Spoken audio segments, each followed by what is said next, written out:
선배님들은 항상 목요일 날 와요. 제 수업할 때만 와요. 왜 그럴까요? 뭐 저하고는 예전에 이제 수험생들이 합격하고 나면 뭐 창업 실무련 수업 듣잖아요. 그러다 보니까 중개사무소 하실 때 이제 그런 나름대로 이제 저하고 연락도 많이 하고 또 상담도 아마 전 과목에서 제가 이제 제일 상담이 많을 거예요. 그러니까 문제 생기면 꼭 전화해요. 근데 제가 전화할 때마다 얘기하죠. 문제 생기고 나서 하지 말고 문제 생길 것 같으면 미리 하라고. 미리 해야 사고를 이제 방지하잖아요.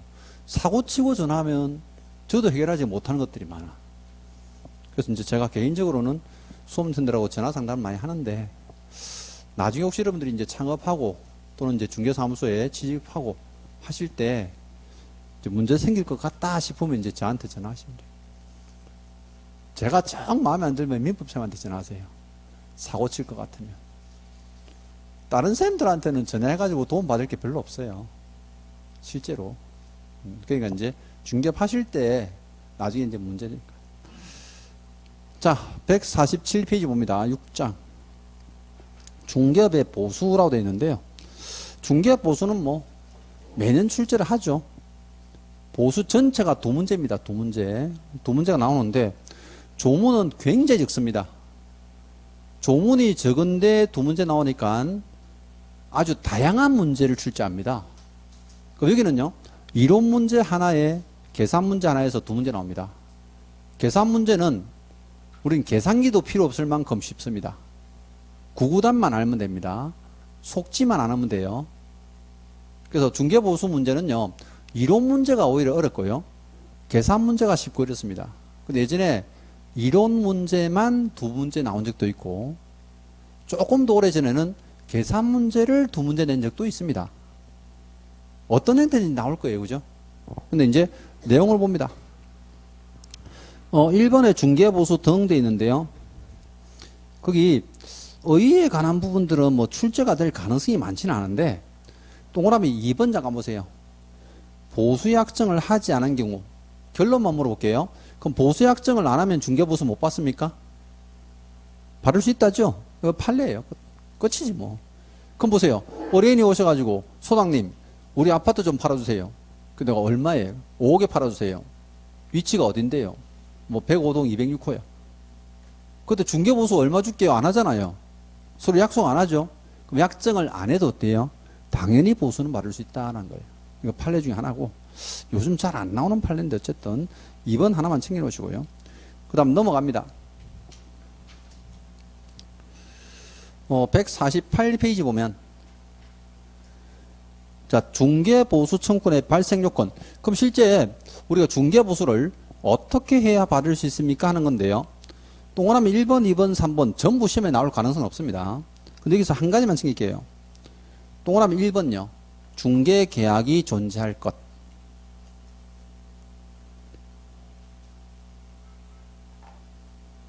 여러분들이 실제 용어정의 배운 거 볼게요. 용어정의 시간에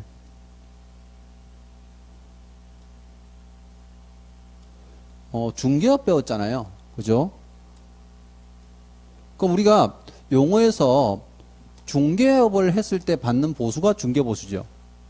그럼 중개업에 대해서는 다른 사람 의뢰하여 일정한 보수를 받고 중개를 업으로 해서 말한다. 여기서 말하는 보수가 중개보수예요. 근데 중개보수를 받으려면 꼭 뭐가 필요하다고요?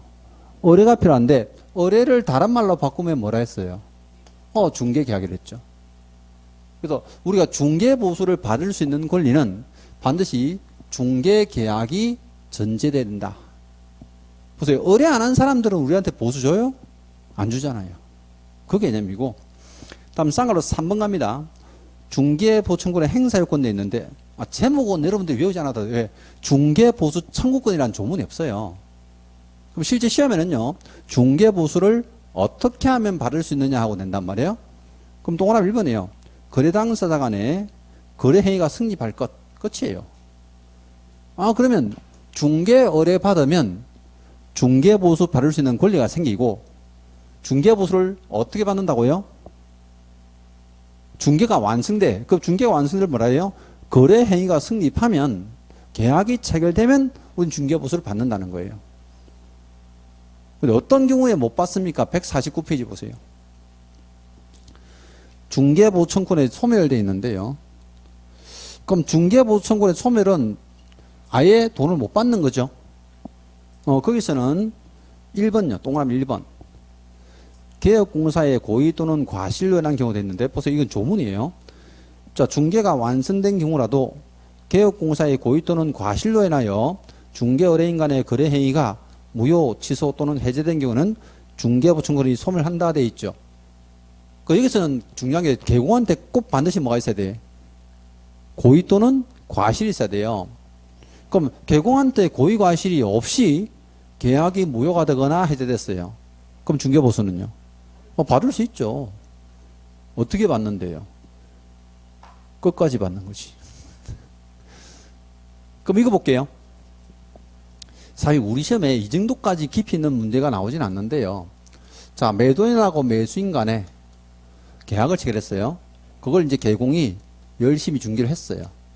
그럼 이렇게 이제 계약이 체결됐는데, 어떤 제3자가 나쁜 놈이요. 이 집에다 불을 질렀어요. 그럼 두 사람 간의 매매 계약은 어떻게 돼요? 이거 취소할 수 있죠. 후발적 이행불능이라죠. 이미 계약은 됐는데 이제 뒤에 이행이 불가능하게 됐다는 거죠. 그럼 후발적 이행불능이 되면 계약을 취소해 버리는데 이거 책임은 누가 져요? 매도인 지죠. 매도인이 채권자의 채무자예요. 채무자죠, 채무자. 민법 시간에 배우는 거죠. 채무자 위험 부담. 그럼 채무자가 위험을 부담한단 말이에요. 여기까지는 민법이에요. 자, 이때 개공은 보수를 양쪽에 이렇게 다 받을 수 있을까 없을까? 중개보수. 지금 개공한테 고의과실이 있어 없어요? 없잖아요. 그럼 보수는요? 무조건 양쪽 다 받는 거야. 그래서 제가 여기서 강조하는 건 뭐냐면요. 반드시 개공한테 뭐가 있어야 돼? 고의 또는 과실이 있어야 돼. 그럼 법정 해제가 되거나 일방 해제되거나 계약이 심지어 무효가 되더라도 어때요? 보수는 받을 수 있다는 거예요. 근데 여러분 나중에 중개사무소 할 때 법대로 하면 안 돼요. 이럴 때 보수 받으러 가면 칼 맞아, 잘못하면. 네. 현실하고 법은 좀 다른데 그걸 잘 구분하셔야 돼요. 이런데 보수 받으러 가는 사람도 없어. 어째 가겠니? 불났는데. 그죠? 네. 그러니까 이제 법적으로는 받을 수 있다는 거죠. 법적으로는. 그래서 이제 여기서는 중요한 게요. 고의과실이 있느냐 없느냐 가지고 지문 잘 테니까. 그럼 저 밑에 상관 5번 갑니다. 중개보수의 지급 시기. 그럼 언제 받습니까 하는데요. 원칙 보세요. 개업공사와 의뢰인 사이에 약정 시에 받죠. 그럼 약정을 했다면 약정했을 때 받는 거예요. 그럼 약정이 없으면 여러분 보통 중개보수 언제 줘요? 계약 체결되면 딱 줘요? 잔금 줄 때 같이 줘요? 그게 잔금 줄 때. 그게 이제 우리가 알고 있는 예외단 말이에요. 그럼 잔금 줄 때를 뭐랍니까 하면요. 약정이 없는 경우는 거래대금 지급이 완료된 날 돼 있죠. 거래대금 지급이요. 그 거래대금이니까 이제 잔금 지급이다 뜻이에요. 자, 그 다음에 쌍괄 6번 가면요. 중개보수 종류 및 부담 주체라고 되어 있는데, 요거는 이제 중개보수를 배우면 이제 내용은 다 알게 돼요. 근데 동그라미 이번에 실비 챙겨놓으세요. 실비. 중개대상물의 권리관계 등 확인해서 된 실비도 있는데, 여러분 실비가 무슨 뜻이에요? 실제 사용한 비용이죠. 혹시 나이 드신 분은 옛날에 실비집이라고 아세요? 네, 실비집. 음식점에 왜 실비집 붙어 있는 음식점들이 꽤 있었어요. 우리 어릴 때는. 그죠? 그럼 실비집이 무슨 뜻일까요? 그치. 실제 사용된 비용만 받고 판다는 거야. 이건 10원도 없대. 진실일까 거짓말일까? 다 거짓말이죠. 근데 실비집 옛날에 어른들은 많이 갔죠. 싸다고. 여기서 말하는 실비도 똑같아요. 실제 사용한 비용이야. 그럼 누가 쓴 비용이에요? 개공이. 직원들도 아니고 개공이성 비용인데요. 개공이성 비용이 두 가지입니다. 그럼 첫 번째가 보니까 권리관계 등의 확인에 소요되는 실비 돼 있죠. 그럼 보세요. 여러분들이 부동산을 의뢰받으면 권리관계를 확인하잖아요. 그럼 그 확인할 때 어떤 비용이 들까? 우리 확인 설명할 때 자료가 있잖아요. 등기사항 증명서, 토지대장, 부동산 종합공부. 오래 조심할 게 뭐랬어요? 신탁원부하고 건축물대장 들어가 있잖아. 무슨 말 알죠? 이거 다 발급받아야지 설명할 거 아니에요. 근데 한 번만 발급받을까? 여러 번 받을까? 엄청 여러 번 받아요. 왜 여러 번 받을까요? 고객이 찾아오는 시점이 다르고요. 중간에 내용이 바뀌었을 수도 있잖아요. 고객이 실제 찾아올 때마다 이거 발급하거든요. 이 공부 발급비용이 꽤 많이 나가. 요즘은 전산 발급이 무료화되어 있고, 근데 등기사항 증명서라든지 이런 것들은 무료가 아니에요. 돈 다 내야 돼. 그럼 이런 비용을 중개가 완성되면 보수를 받지만은 완성 안 되면 받을 방법이 없잖아요. 그래서 이제 실비를 받을 수 있게 해준 거야. 근데 누구한테 받습니까?가 늘 나오죠. 누구한테 받아요? 매도인 임대인이에요. 그래서 밑에 보시면 매도 임대 그 밖에 권리를 이전하고자 하는 의뢰인, 매도인 임대인한테 이 비용을 받을 수 있습니다. 그 다음 150페이지 넘어가셔가지고 동그라미 니은 보세요. 계약금 등의 반환 채무이행 보장에 소요된 실비돼 있는데 우리 지난주에 배운 거예요. 보세요. 개공들은 자신의 이름으로 계약금을 금융기관에 예치할 수 있죠. 개공도 예치 명의자에 있단 말이야. 근데 개공의 이름으로 예치하면 의무상이 있었잖아요. 내가 만약에 계약금 5천만 원을 내 이름으로 예치하면요, 5천만 원짜리 보증을 설정해 줘야 돼요. 그럼 보증보험이나 공제가입하면 그 이제 어때요? 보험료를 내야 된단 말이야. 그 보험료를 내가 부담할 이유가 없죠. 그거를 부담해야 돼. 그럼 누가 부담할까요? 매수인 임차인이죠. 왜? 계약금을 잘 돌려받을 수 있도록 보장해 주니까 누가 유리한 거예요? 매수인 임차인이. 그래서 이제 거기 보시면 매수 임차 그 밖의 권리를 취득하고자 하는 청구할 수 있다. 자, 실비는 우리 시험에 나오면 딱 두 가지예요. 누가 부담하느냐예요. 무슨 말 알죠? 그럼 뭐 두 가지 구면 권리관계를 확인할 때 발생하는 비용은 권리 이전 의뢰인, 계약금 등의 반환 채무 보장은 권리 취득 의뢰인. 사람을 딱 구분하면 돼요. 근데 우리 중개보수는 일방한테 받아요? 쌍방한테 받아요? 쌍방에게 각각 받죠. 그게 이제 중요하죠. 그럼 중개보수를 받을 때 어떻게 받습니까? 하는 건데요. 여기 이제 설명한 거 보세요. 이제.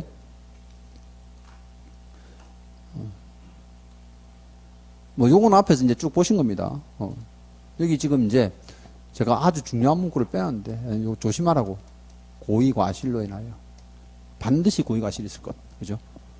개공한테 고의과실이 있어야지 돈을 못 받는다는 거죠. 그 다음에 산출하는 방법은요, 여러분 다 아는 거예요, 이거. 상식으로 알고 있는 거 보세요. 거래 금액에다가 요율 곱하죠. 그리고 산출액이 나오면요, 법적으로는 한도액이 있을 거 아니야. 그럼 법정 한도액하고 산출액 비교했을 때 한도액이 더 낮으면 어때요? 낮은 금액 받아야 되잖아요. 그러면 산출액이 낮으면 역시 낮은 금액이지. 그죠? 보세요. 산출된 금액이 계산해 봤더니 100만 원인데 한도가 80만 원이야. 그럼 어떤 거 받아요? 80만 원 받는 거잖아요. 근데 산출된 금액이 만약에 50만 원인데 한도액이 80만 원이에요. 얼마 받아요? 50만 원 받는 거지. 맞죠? 그래서 이제 이건 낮은 금액을 일방보수랍니다. 그럼 이렇게 산출된 금액에다가 곱하기 2를 해야 뭐예요? 쌍방보수예요. 우린 쌍방한테 각각 받으니까. 근데 여러분들이 이제 공부할 부분은 이거밖에 없어요. 거래 금액하고 요율밖에 없어요. 이거 가지고 매년 두 문제 내는 거야. 무슨 뜻인지 알죠? 그래서 거기 보시면 첫 번째가 이제 뭐 주택의 중개보수 한도 돼 있는데요. 요거 요율인데 요율은 조금 이따 보고요. 그 이제 거래 금액부터 볼게요. 뭐 제가 지금 여기 앞에 쓴 거랑 좀 순서가 달라서. 그래서 152페이지 갑니다. 152페이지.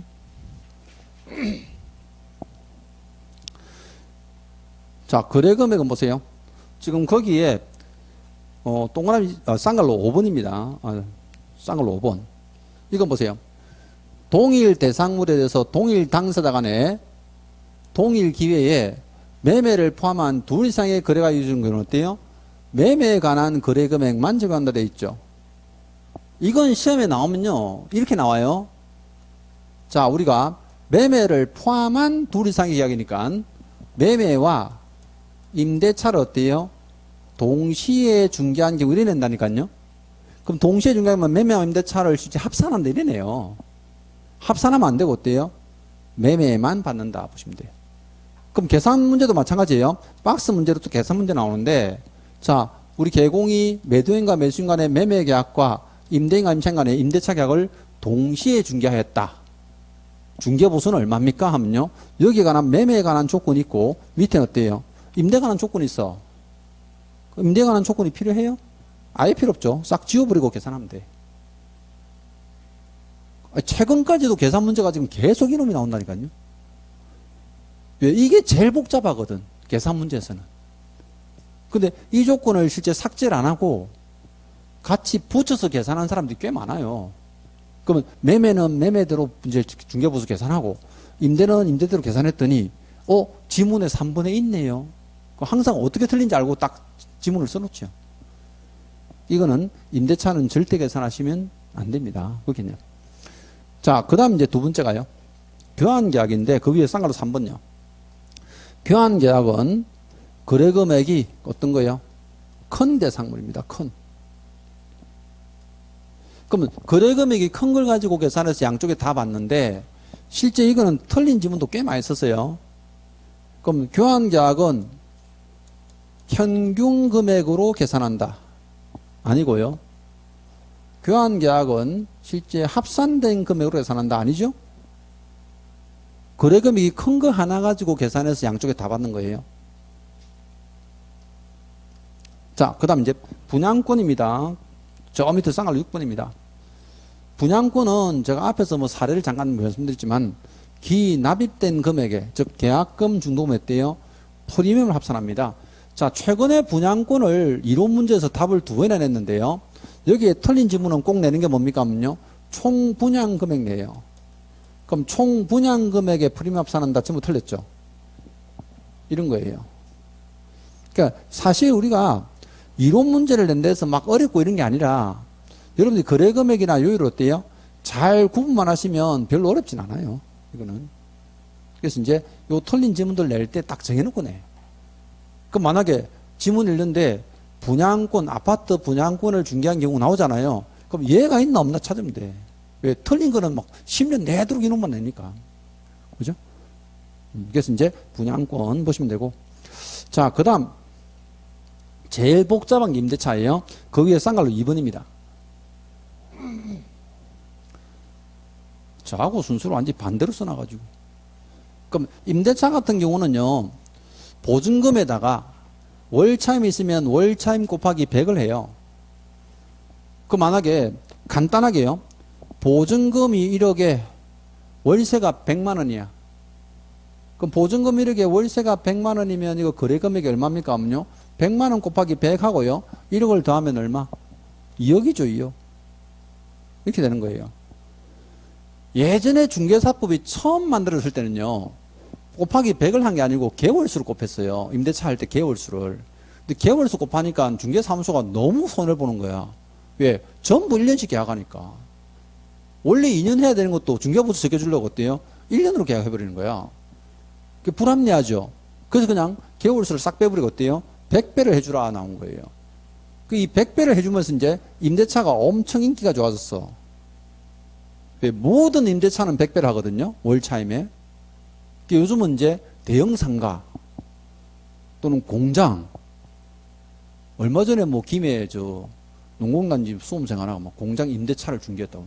보증금은 1억인데 월세가 1,000만 원이야.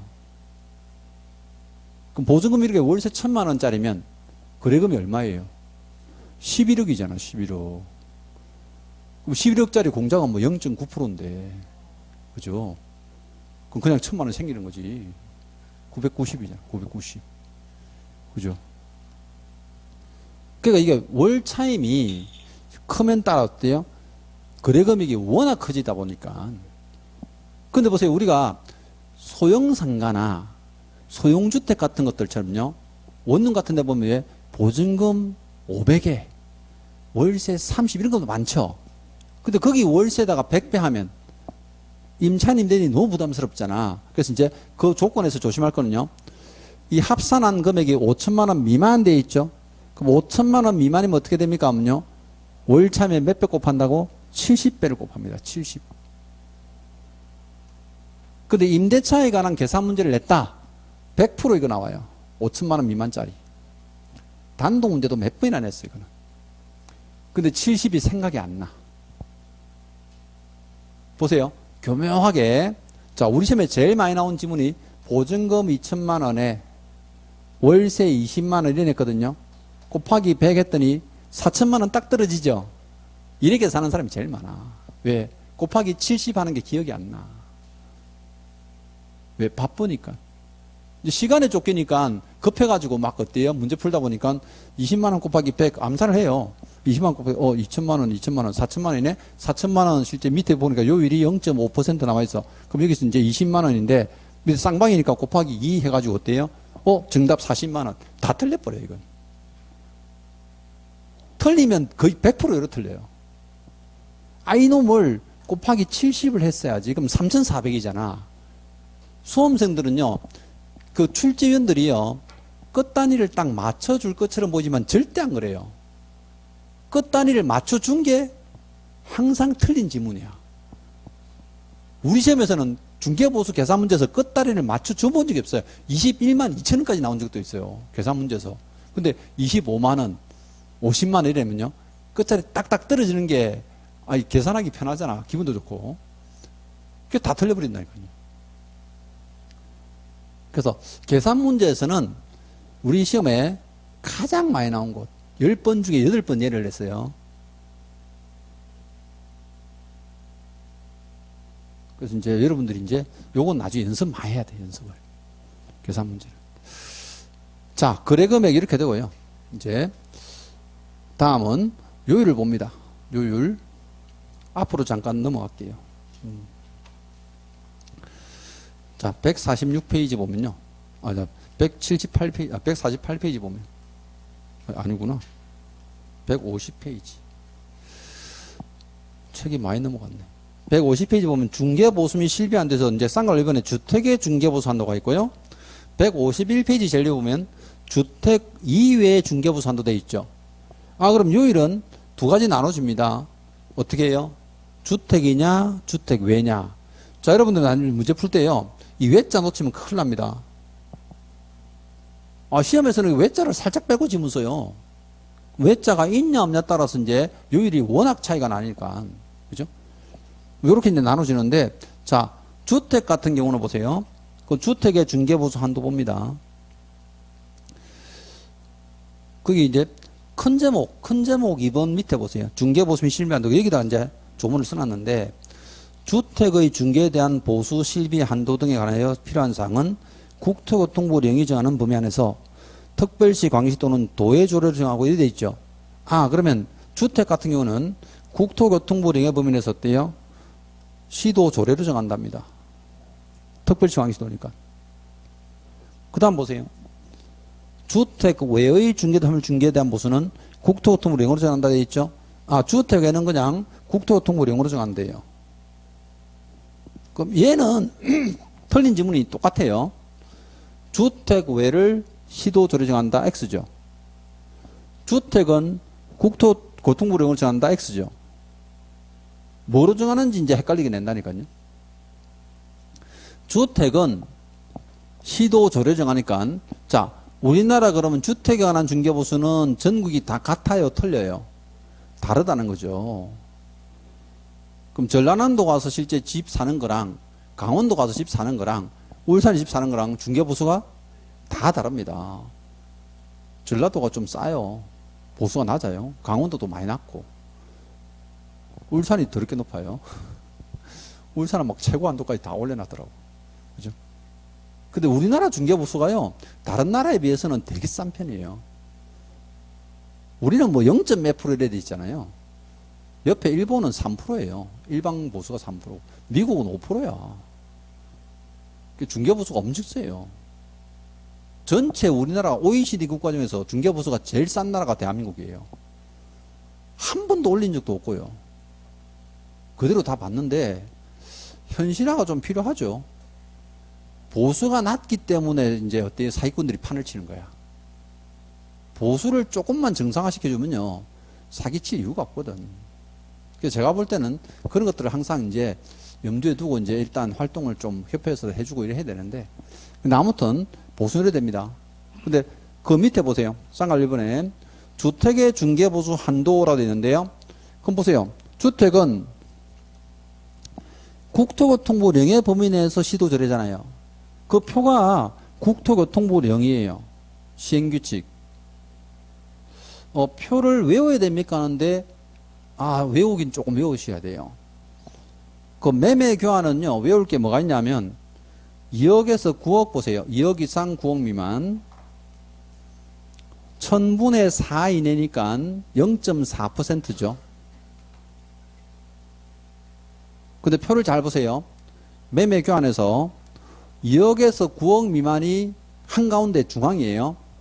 근데 금액이 낮아질수록 요율이 높아지죠.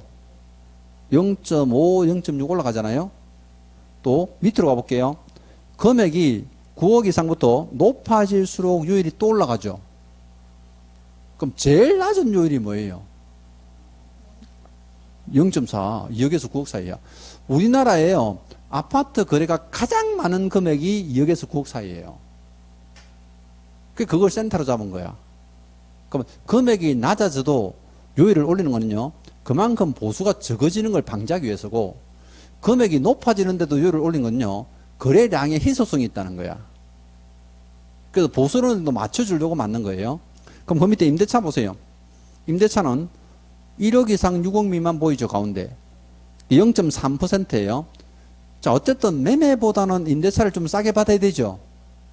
임차인들이나 또는 이런 사람들이 좀 이제 우리가 알고 있는 서민들이잖아요. 집 사는 사람보다는. 그러면 실제 보세요. 매매 교환은 2억에서 9억 사이가 0.4%인데 임대차는 1억에서 6억 사이가 0.3%잖아요. 근데 금액이 낮아져도 0.1%씩 올라가죠. 금액이 높아져도 0.1%. 실제 증감되는 거는 똑같단 말이에요, 요율이. 근데 사실 증감되는 것들은 시험에 나올 가능성이 없어요. 무슨 뜻이냐면, 보세요. 만약에 계산 문제를 내더라도요, 매매교환은 2억에서 9억 사이를 낼 거고, 임대차는 실제 이 곱하기 100 해가지고 어때요? 1억에서 6억 사이를 낼 거단 말이에요. 왜? 국토교통부 0을 가지고 계산을 한다면, 그죠? 그러니까 변화가 되는 것들은 그냥 참고로 보시고요. 요 요율은 조금 외워놓으셔야 돼요. 0.4%랑 0.3%가 있구나. 그럼 이 범위 안에서 다시 어때요? 시도조례로 정합니다. 시도조례. 자, 근데 만약에요, 시도조례가 이제 다르면 어떡하느냐 하는 것도 있는데요. 그거는 중개사무소 소재지입니다. 이게 무슨 얘기냐면요. 보세요. 울산에서 중개사무소 하는 사람이 부산 아파트 중개할 수 있죠. 우린 전국으로 다 할 수 있으니까. 그럼 부산 광역시 조례랑 울산 광역시 조례가 다를 수 있잖아요. 그럼 중개 대상물하고 중개사무소가 다르면 어디 조례 정합니까 하면요. 중개사무소 소재지의 시도조례입니다. 자, 요 지문은 이론 문제를 출제하면 100% 나옵니다. 이론 문제 출제해가지고 한 번도 안 빠지고 출제한 실제 조문이에요. 그래서 이제 요 부분인데, 우리 책에는 이걸 153페이지에 그 싼 걸로 7번에 써놨어요. 박스 밑에. 적용 조례가 서로 다른 경우 돼 있죠. 별표 한 5개 치야 돼요, 이거는. 근데 제가 얘기를 별표 5개 치면 진짜 별표 5개 치는 사람이 있더라고. 아니, 중요 표시하라는 거죠, 중요 표시. 본인들이 알아볼 수 있는 중요 표시만 하면 돼요. 그럼 보세요. 중개사무소 소지 조례와 중개대상물인 주택 소재지 또는 소지 조례 또는 실비 적용 조례가 서로 다른 경우 개혁구사는 중개사무소의 소재지를 관할하는 시도 조례에서 정한 기준에 따라 보수 및 실비가 된다. 사무소 소재지라는 것 꼭 기억하시면 돼요. 그럼 틀린 지문은 뭐 중개대상물 소재지 안 되겠죠? 그 개념이에요. 그 다음 다시 돌아갑니다. 151페이지. 자, 이제 주택 외입니다. 그럼 주택 외는 이제 국토교통부 영어로 잘하는데, 거기 동그라미 1번 한번 보세요. 동그라미 1번에 주택 외의 대상으로에 대한 중개보수도 중개는 쌍방부터 각각 받는데, 주거용 오피스텔 돼 있죠. 이게 이제 오피스텔과 이외로 나눠져요. 근데 이 오피스텔이 전용 면적이 85제곱미터 이하입니다. 그리고 조건이 붙어 있는 게 상하수도 시설이 갖추어진 전용 입식 부엌, 전용 수세식 화장실 및 욕실을 모두 갖춘 오피스텔입니다. 무슨 뜻이에요? 주거용이다, 주거용. 욕실이나 화장실 부엌이 있으면 주거용이잖아요. 그러니까 완벽하게 주거용으로 만든 오피스텔만 이 뜻이에요. 그러면 사무용 오피스텔이나 면적이 85제곱미터를 초과하면 그때는 이 요율을 적용하지 않는다는 거예요. 그러면 주거용 오피스텔일 때만 적용하는데 그 밑에 보시면 자 매매 교환은 1000분의 5. 네 번째 줄 보이죠? 매매 교환은 1000분의 5. 이것도 숫자 외우셔야 돼요. 몇 번 냈어요? 또 임대차 같은 경우는 어때요? 1000분의 4. 그래서 이제 1000분의 5, 1000분의 4 외우셔야 됩니다. 요건.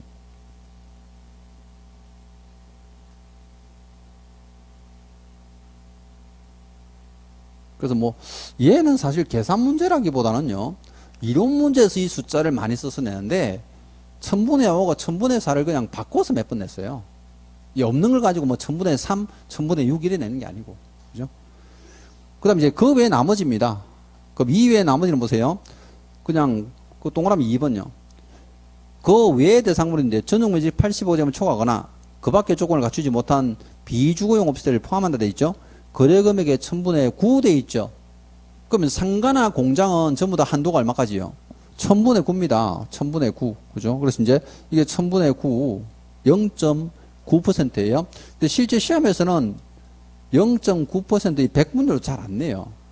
왜? 법 조문은 백분율을 아예 못 쓰게 돼 있죠. 그래서 여러분들이 나중에 세법 공부할 때도 1000분의 40, 1000분의 20일에 나오면요. 4%, 2%막 이래 외우는데 실제 시험지를 봐봐. 4%, 2% 써놨나. 1000분의 40, 1000분의 21에 썼거든요. 그게 이제 나중에 습관화가 돼야 돼요. 우리 시험에서 1000분의 5, 1000분의 4, 1000분의 9 이래 나온다는 거죠. 이해하시죠? 네. 여기서는 이제 숫자. 근데 요 금액 안에서요. 전부 다 협의하게 되어 있습니다. 협의. 주택은 시도 조례에 따라 협의해서 받는다 돼 있고요. 주택 외에는 오피스텔 같은 것도 1000분의 5, 1000분의 4 범위 안에서 협의한다 돼 있고. 그럼 협의는 합의죠. 합의를 해야 돼. 근데 중개사무소 가보시면 대부분 합의 안 하죠. 최고율을 다 정해서 달라고 하잖아요. 막 떼쓰잖아. 안 주면 안 됩니다. 계산하고 그죠. 안 줘도 돼요. 협의 안 했으면 안 줘도 돼요. 맞잖아요. 협의 안 했으면 안 줘도 돼. 네가 나하고 언제 합의했는지 이래 나오면 어때? 골치 아파요. 그럼 중개보수 이제 청구 소송하거든요. 중개사무소도. 그럼 중개보수 청구 소송하면 보세요. 판사가 이유를 다 주라 할까? 반만 주라 할까?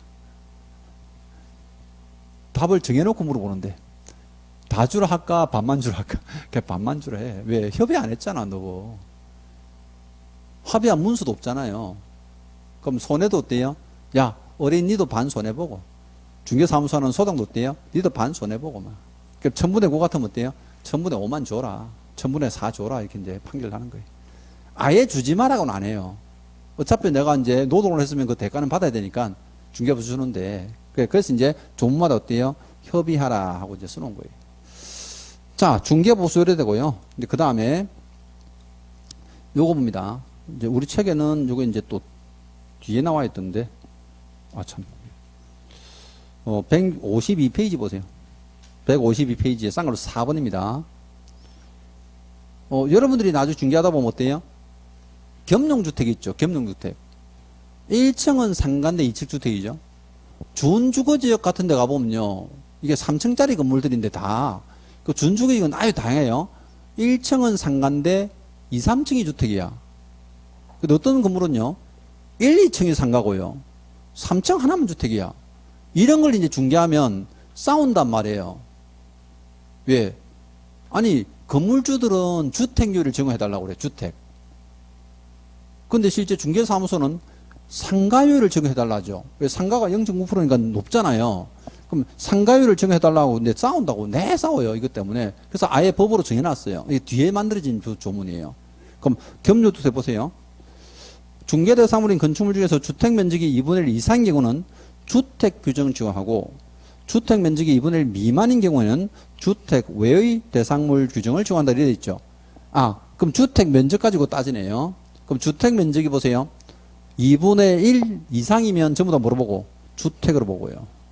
건물 전체를 주택으로 본다는 뜻이에요. 그럼 건물 면적이 어때요? 주택면적이 2분의 1 미만이면 전부 다 뭐로 보고? 주택 외로 본다는 거죠. 주택 외로. 예전에 이제 양산에 있는 수험생 한 분이 상가를 중개했는데요. 이 밑에가 뭐 무슨 전자랜드가 하는 상가예요. 그 밑에가 상가가 있고 2층에 이제 주택이 있는데 땅이 엄청 커요. 여기 이제 건물주가 살고 있는 거야. 이걸 중개를 한 건 했어. 20매덕이에요. 그 한 건 하니까 이제 건물주는 이거율로 받아라는 거야. 주택료율대로. 어디에 줘야 돼요? 뭐로 돼? 아, 이게 미 엄청 크잖아. 무조건 상가예요. 그러다가 0.9%로 무조건 받아야 됩니다 했더니 이 사람은 뭐 0.7% 준댔나? 뭐 이래가지고 내가 합의하랬어요. 0.8% 이제 해라. 왜? 협의 안 되면 못 받는다니까, 잘못하면요. 무조건 0.9% 받을 수 있게 돼 있는 게 아니에요. 우리 법으로는. 이 한도를 이렇게 적용하는데 이 사람은 한도를 0.7% 왜? 지금 국토교통부 영업봐도요 15억 이상은 최고가 0.7%까지거든요. 15억 이상 되는 것들 전부 다. 그럼 이 사람은 한도가 0.7%로 주장하고 우리 소장님이 어때요? 0.9%라고 주장한 거야. 근데 협의가 안 돼. 이미 중개는 이루어졌어. 보수 가지고 지금 싸우고 있는 거야. 그럼 제가 어때요? 아, 0.8%만 달라 해. 0.9%를 고집하니까 지금 이제 싸우게 되잖아. 그럼 싸우면 어디 가야 돼? 법원 가야 돼. 당신 법원 가면 잘못하면 0.5% 받을 수도 있어. 왜 협의 안 했잖아. 중개보수 뭐 2천만 하겠다. 이제 안 정했잖아. 뜻은 아시죠? 0.8% 해주겠다고 그래.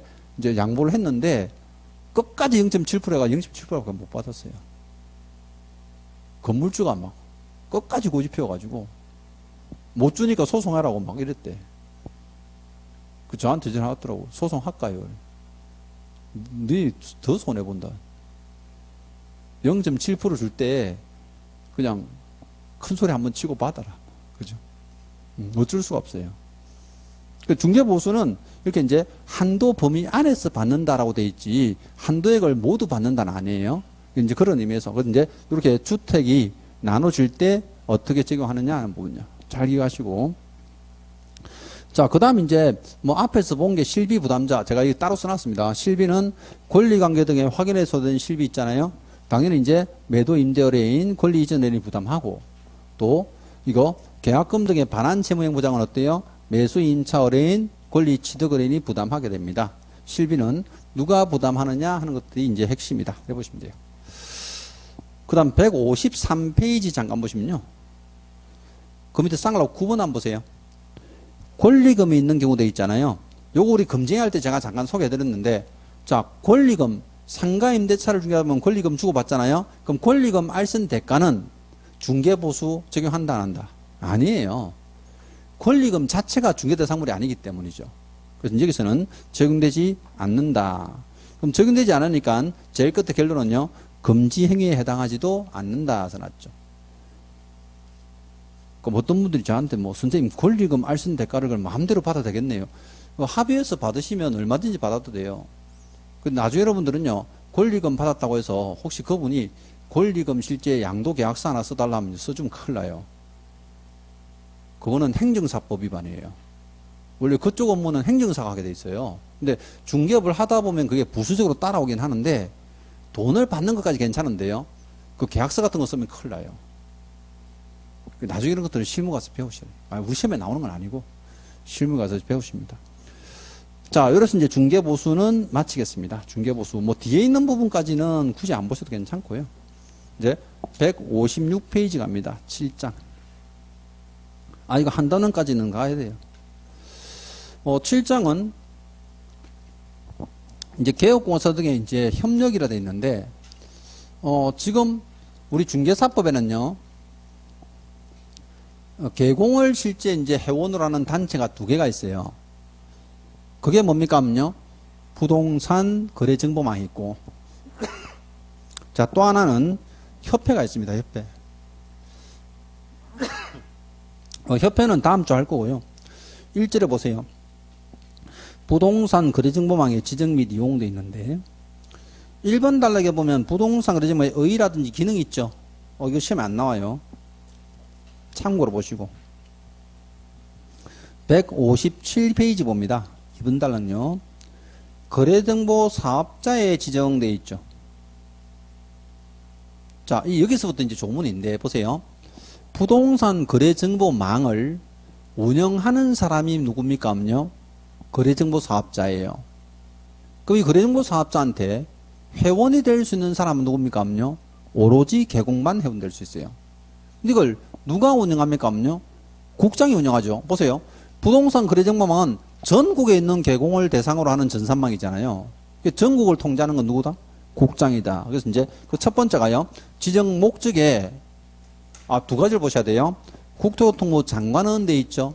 이 사람이 지정권자구나. 그럼 부동산 거래정보망 지정권자 이렇게 나오거든요. 누구라고요? 국장. 시도지사라고 몇 번 냈어요. 그 다음에 개업공사 상호간에 써놨죠. 그럼 개공들 자기들끼리만 이 말이잖아요. 요 단어 때문에 회원은 누구밖에 안 돼요? 개공만 될 수 있어요.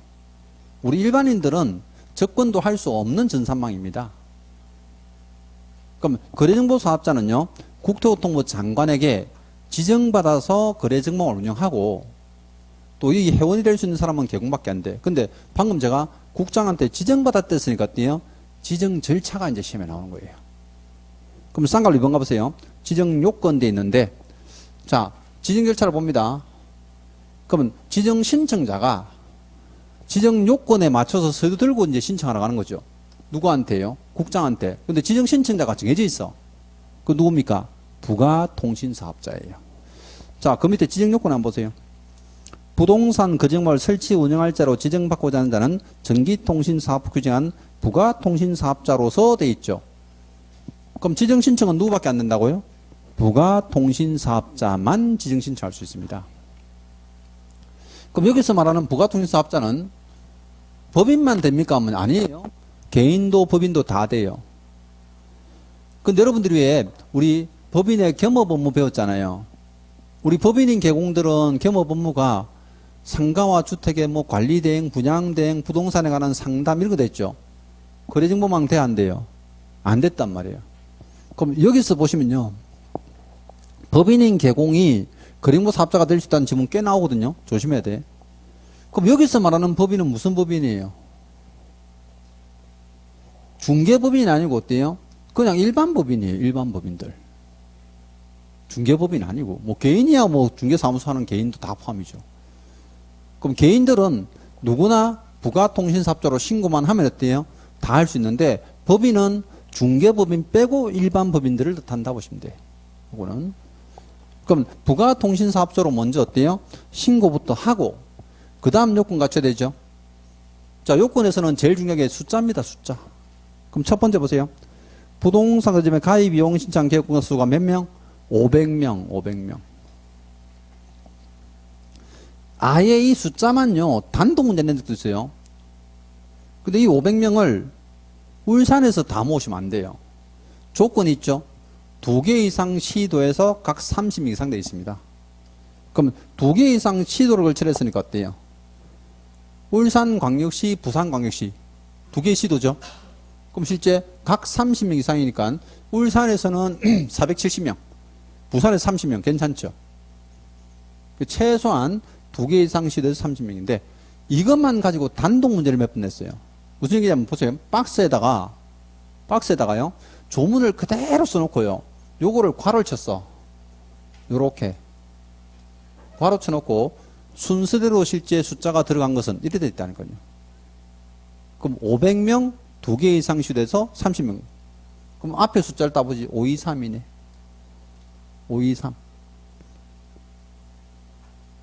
그럼 선생님 저렇게 숫자를 외워야 되는 게 많은데요. 그래도 이제 외워야 돼요. 무조건. 제가 말씀드렸잖아요. 암기는 수단과 방법을 가리지 말고 외우셔야 되고, 시험장 가서 생각만 하면 돼요. 딱 쳐다보는 순간 떠오르면 그게 이제 게임 아웃이죠. 근데 안 떠오르면 못 맞추는 거잖아. 이게 523, 523 하다가 나중에는요, 좀 숙달되면 500명 2개 30명, 500명 2개 30명 이렇게 외워요. 자, 그 다음에 회원을 500명 모았죠. 그럼 또 누가 필요해? 직원들이 필요하잖아.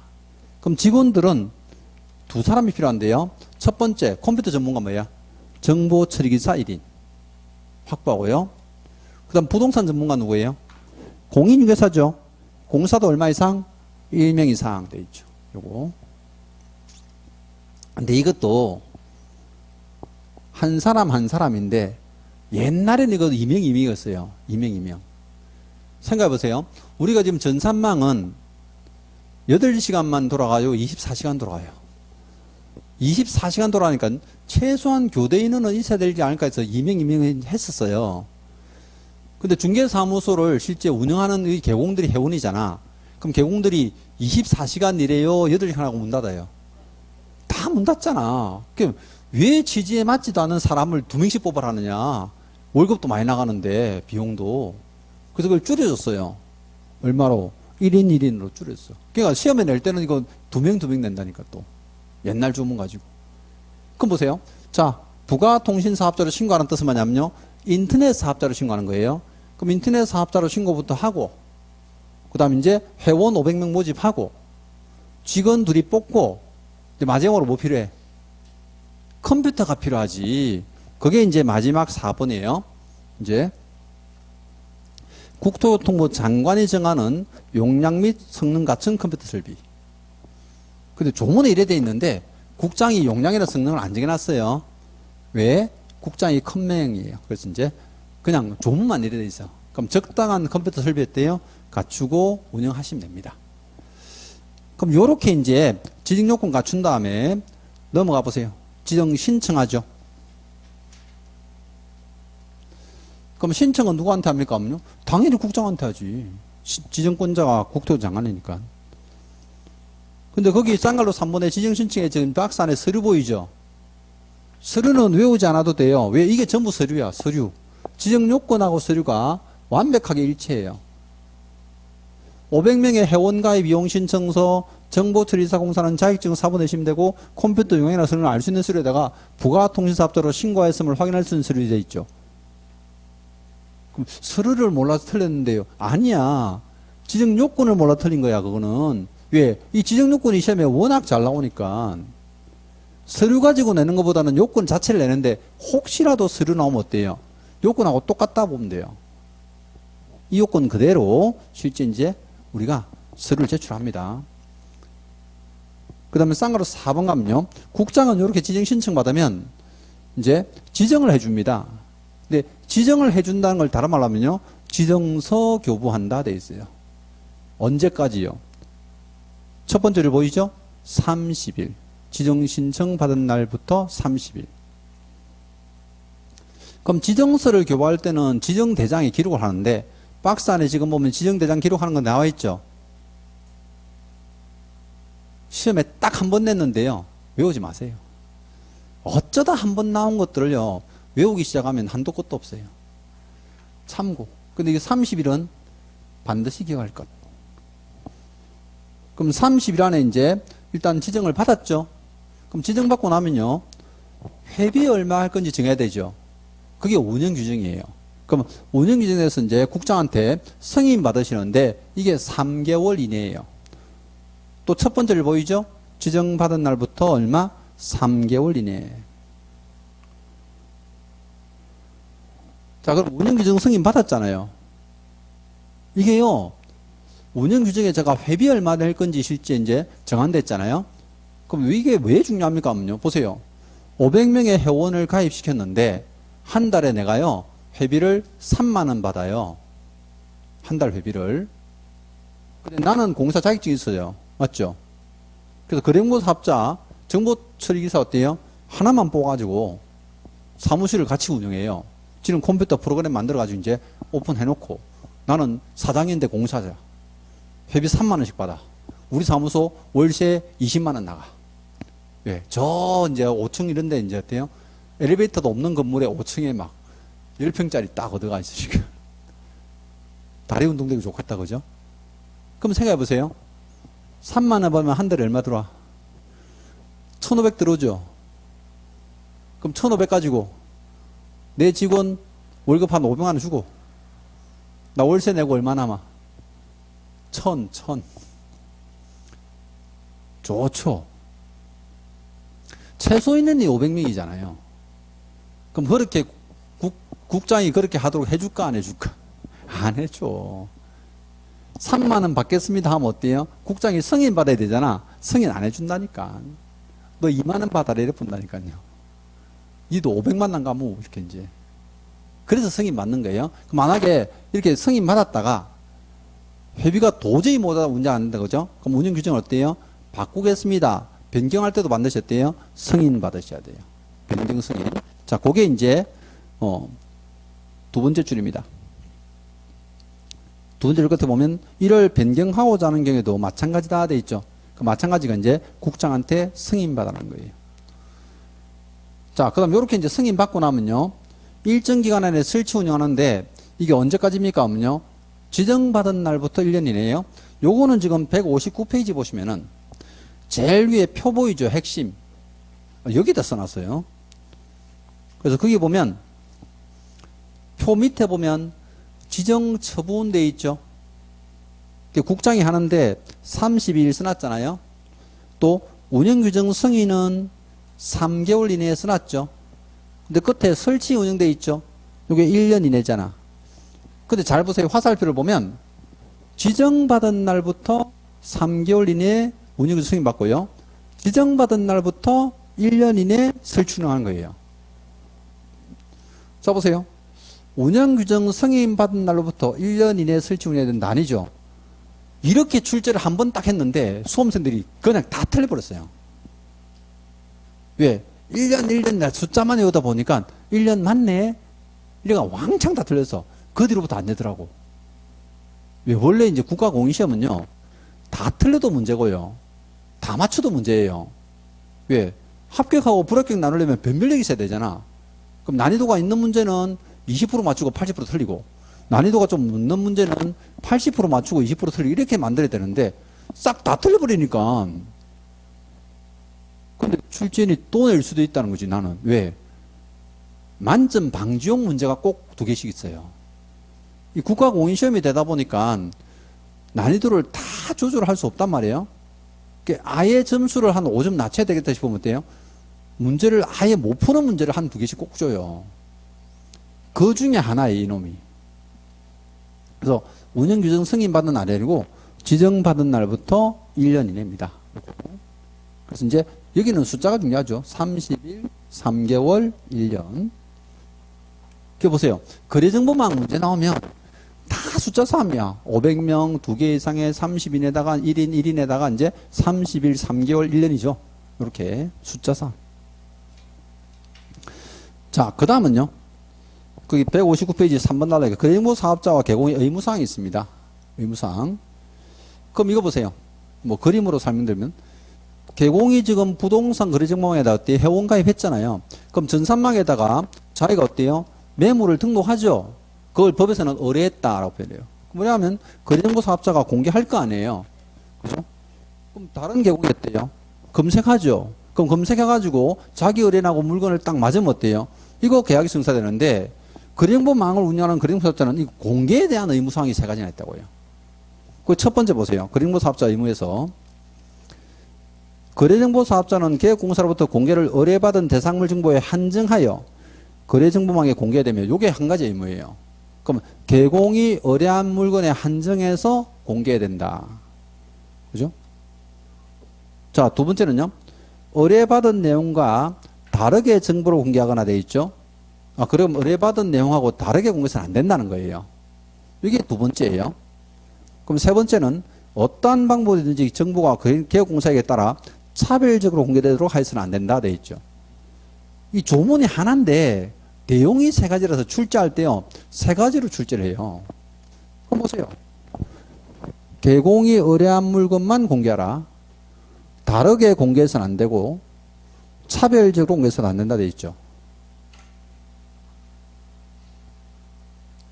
그럼 개공이 의뢰한 물건만 공개했는데 이런 것들을 틀린 지문은 어떻게 됩니까?요? 거래정보사업자는 부동산을 직접 조사하여 공개할 수 있다. 거래정보사업자는 중개업하면 안 돼요. 전산망 자체만 운영하는 거죠. 개공이 의뢰한 물건에 한해서만 공개됩니다. 자, 그 다음 의무사항은 개공의 의무사항입니다. 보세요. 의무 한번 보세요. 자, 개업공사는 부동산 거래정보망에 중개대상물에 관한 정보를 거짓으로 공개해서는 아니 되며 해당 대상물의 거래가 완성된 때는 지체 없이 이를 해당 거래정보 사업자에게 통보해야 된다 이렇게 되어 있죠. 그러면 개공은요 당연히 거짓 공개하지 마라. 너무 당연한 얘기잖아. 거짓 공개하지 마라. 또 거래 사실을 통보해 줘라. 보세요. 거래가 이루어졌는데도 거래정보 사업자한테 통보를 안 하면 매물이 계속 남아 있잖아요. 그럼 옆에 다른 개공이 헷갈린다는 거지. 요게 이제 의무사항입니다. 내용이 두 가지죠. 거짓 공개하지 말고 통보해 줘라. 자, 마지막 단은 159페이지 4번 달라 보세요. 거래정보 사업자에 이제 지정 취소되어 있는데요. 거래정보 사업자의 지정 취소는 단독 문제도 몇 번이나 출제했어요. 왜냐하면 지문이 5개예요. 5개 항목이. 그래서 이 거래정보 사업자에 관한 지정 취소 사유는 이것도 이제 조금 외워놓긴 해야 돼요. 근데 어디다 써놨지?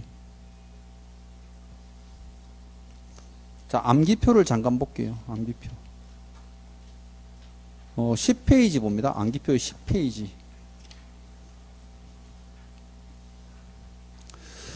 자, 행정처분 중에 하나라서 제가 행정처분 쪽에다가 넣어놓긴 했는데요. 10페이지 제일 밑에 보세요.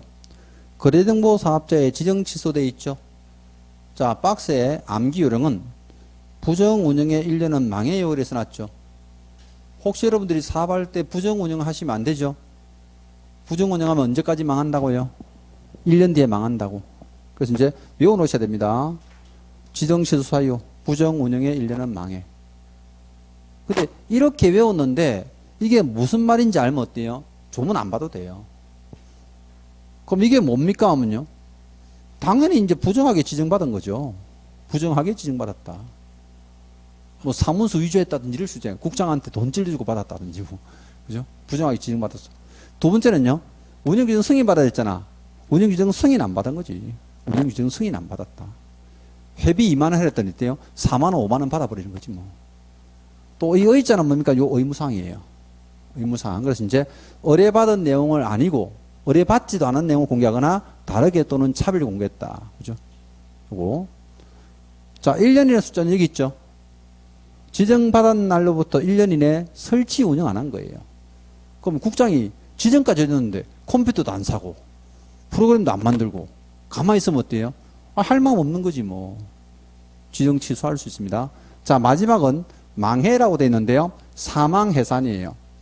그러면 개인인 거래정보 사업자가 사망하거나 법인이 해산한 경우는 사업자가 완전히 없어진 거죠. 운영이 불가능하잖아요. 지정을 취소할 수 있습니다. 이건 사실요. 5개 지문으로 만들기가 워낙 좋다 보니까 단독 문제도 몇 번이나 출제했어요. 자, 근데 지정 취소는 누가 할까? 지정해준 사람이 하는 거지. 국장이 합니다. 근데 국장이 반드시 취소를 해야 될까? 할 수 있을까? 할 수 있다. 와, 이것도 몇 번이나 출제했어요. 지정 취소해야 된다라고 출제하는 거 조심해야 돼요. 할 수 있답니다. 할 수 있다.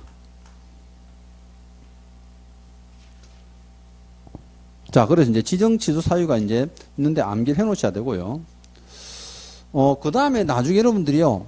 공부할 때 조금 이제 기억해야 되는 것들이요. 보세요. 뒤에 넘기시면 160페이지 보세요. 책으로 가셔가지고 이제 암기표는 이제 다 암기한 거고. 160페이지. 자, 쌍갈로 이번에 청문 실시되어 있죠. 원래요. 우리 중개사법에서는요. 취소 처분을 할 때는 다 청문을 해요. 왜? 워낙 무거운 처벌이라. 우리 취소 처분이 3가지거든요.